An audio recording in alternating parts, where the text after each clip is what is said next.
આમ તો બેઠો જ છે.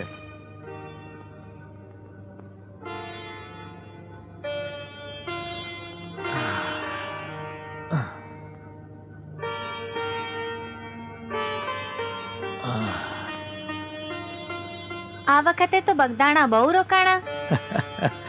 શું કરું, આ માયલાને બગદાણા વગર હોરવતું નથી. મન તો થાય છે કે બહુ આખો બગદાણા પડ્યો રહું. જ્યારે જ્યારે બગદાણા જાઉં છું ને ત્યારે એમ થાય છે કે આખા ભાવના દુઃખ ભાંગી જાય. ઈ તો બજરંગદાસ બાપાની મહેરબાની કહેવાય. આ કહું છું, ગઈકાલે ઓલા વનેચંદ શેઠ આવેલા એના ઉઘરાણીના પૈસા લેવા, અને કહી ગયા છે કે છેલ્લું કી વાર કહી દઉં છું, મારી મૂડી ભલે રહી પણ વ્યાજ ઘણા વખતથી નથી દીધું, ઈ જલ્દી ચૂકવી દેજો.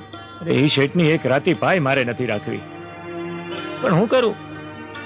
2 વર્ષ થઈ ગયા દુકાળ પડ્યાને, કઈ ઉપજ નથી થઈ.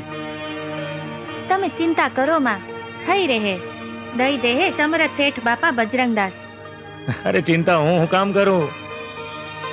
મારી ચિંતા કરવા વાળો તો બેઠો છે બાપો બજરંગદાસ. સીતારામ બાપા સીતારામ. ભૂખ